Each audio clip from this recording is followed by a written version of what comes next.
नमस्कार मित्रो, स्वागत आहे आपल्या दत्ता चौले माहिती आपल्या यूट्यूब चॅनलमध्ये. आज मंत्रिमंडळाची जी अत्यंत महत्त्वाची बैठक झाली, ती बैठक संपताच मुख्यमंत्र्यांनी पत्रकार परिषद घेतली. त्यामध्ये त्यांनी दावा केला की आतापर्यंत जवळपास 40 लाख शेतकऱ्यांना मदत ही प्राप्त झालेली आहे. 8,000 कोटीचा निधी हा वितरण झालेला आहे, शेतकऱ्याला त्याचा लाभ मिळालेला आहे. यासोबतच ही जी काही मदत आहे, सरकारच्या लक्षात आलेलं आहे की ही तुटपुंजी मदत आहे, ही शेतकऱ्याला परत एकदा स्वबळावर उभं करण्यासाठी पुरेशी नाही आहे. त्यामुळं बजेटला सोडून अतिरिक्त मदत ही देण्यासाठी सरकारनं मानस दाखवलेला आहे आणि आजच्या मंत्रिमंडळात अशासाठीच महत्त्वाचा निर्णय हा घेण्यात आलेला आहे. आणि जवळपास राज्यातील पूर आणि अतिवृष्टी बाधित शेतकऱ्यांना 11,000 कोटीचं अतिरिक्त मदतीचं वाटप करणार अशी घोषणा मुख्यमंत्र्यांनी या पत्रकार परिषदेत केलेली आहे. मग नेमकं आता हे पाहणं गरजेचं आहे की ही जी काही 11,000 कोटीची मदत आहे ही कशी वितरित होणार, कोणते पात्र शेतकरी असणार आहेत, मग त्यासाठी परत कुणाला KYC करायचं आहे का, की कुठं रजिस्ट्रेशन पंचनामे करायचे आहेत का, कोणत्या निकषाखाली अटी व शर्तीखाली हे 11,000 कोटी मिळतील, या सगळ्या गोष्टीची सविस्तर चर्चा आपण या व्हिडिओच्या माध्यमातून करणार आहोत. त्यापूर्वी चॅनलवरती प्रथम असाल तर विनंती आहे चॅनलला सबस्क्राईब करा, जेणेकरून योजनेबद्दल सर्व अपडेट्स तुम्हाला वेळेत मिळत राहतील. चला तर मग माहितीला सुरुवात करूया.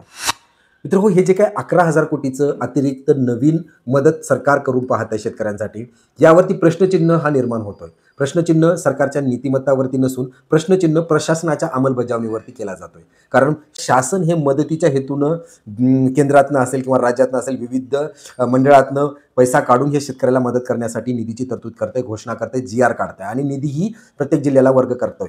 परंतु आपण पाहतो की मागचे जे काही 3,628 कोटी असतील किंवा 2,215 कोटी असतील, जून जुलैचं पॅकेज, ऑगस्ट सप्टेंबरचं पॅकेज, अद्यापही केवळ 20%च लोकांना ह्याचं वितरण झालेलं आहे. 80% शेतकरी अद्यापही प्रतीक्षित आहेत.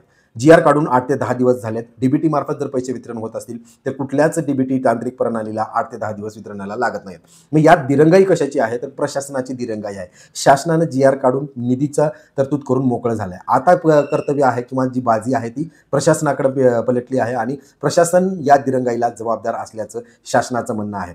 परत या जी काही 11,000 कोटीचा निधीची तरतूद केली आहे, याचा येणाऱ्या 8 ते 10 दिवसात GRही निघेल. कोणत्या जिल्ह्याला किती मदत असणार आहे, कोणत्या निकषाखाली असणार आहे आणि त्याच्या अटी आणि शर्ती काय असणार आहेत, हेही त्या GRमध्ये डिक्लेअर करण्यात येईल. आणि त्यासोबतच ती GRच्या हिशोबानं जिल्हानिहाय याद्या निघतील आणि ती मदती वाटप होईल. परंतु पुन्हा एकदा शासनाचं आणि प्रशासनाचं धोरण एक नसल्यामुळं किंवा त्यांच्या सामंजस्य नसल्यामुळं प्रशासन परत जर दिरंगाई करत गेलं तर मागचीच 8,000 कोटीचं जे काही निधीचा सरकार सांगतं की 8,000 कोटी मिळाले, 40 लाख शेतकरी आहेत, हे केवळ जून जुलैचे नसून जानेवारीपासून ते आतापर्यंत शेतकऱ्यांचा आकडा हा फुगवून सांगण्यात आलेला आहे. आणि येणारा जो काही 11,000 कोटीसाठी पात्र शेतकरी, जे काही लाख पात्र शेतकरी असतील, त्यांना मिळायला जवळपास 2 ते 3 महिने लागू शकतात.